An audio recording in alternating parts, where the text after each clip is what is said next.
Hello, it's Heather Hoffman, and I'm here to share a set of birthday cards that I made using one of my favorite Unity stamp sets called So Glad You Were Born. It's a great birthday set.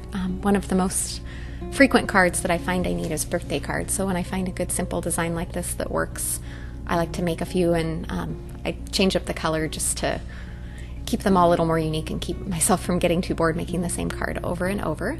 So I'm starting for the base of my card. I used a reverse confetti die called Lots of Dots. It's a good basic die, and I'm sort of just stenciling on a banner shape.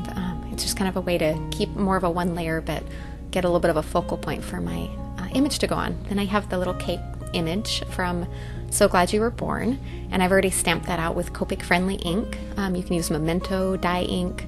I like to use Simon Says Extreme Black ink. It's a nice, good, deep, dark impression, but it's very Copic friendly with your markers. And I've picked a few colors there. I think that was E50 and E31 are the two colors I'm using for the cake there.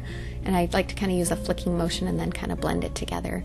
And I decided on these, you can fussy cut out using a white border.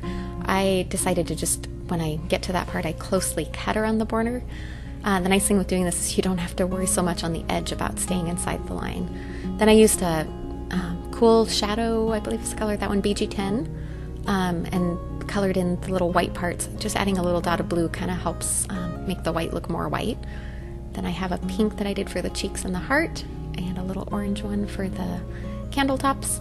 And then I've picked my two colors of the markers, R22 and R14, and I picked those to coordinate with the Distress Oxide color for each one that I used for my stenciled banner. This just kind of ties them together.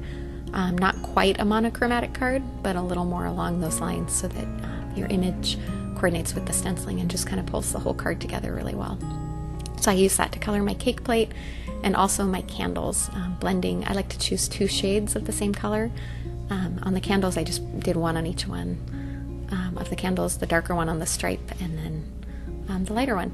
Now I'm going to speed up a little here as I get into my fussy cutting. It was a little harder to hold it here so you could see it with the camera, what I was doing. Generally, I pull it a little closer to my face so I can see what I'm doing a little bit better.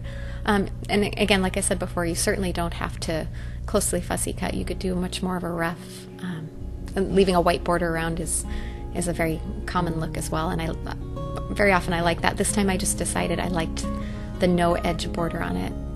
And if you color up some images and you can sit and watch a movie, if you're sitting and waiting in a waiting room, it's just a great time to sit and just slowly fussy cut things out. Good detail scissors make a difference. I really like these little tiny Teflon ones. So now I have my image all cut out. I'm going to use foam adhesive to attach it. I have just some little foam squares that I decided to use to put on there.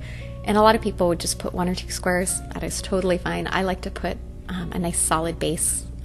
I like my cards to be able to be mailed and know that they're going to hold together and nice and sturdy and not get bent and smushed up. So I tend to be an overuser of foam adhesive, but don't feel like you have to use that much at all. And then I've picked my sentiment from the same set. And a great way to help things mix together is I use the same color Oxide ink as I did for my stenciling, and Oxides are great because they work really smooth for blending, but they also will stamp a nice clean image, which is really great too. And then I just use my paper trimmer to trim it down to a nice thin strip that I'm going to attach underneath.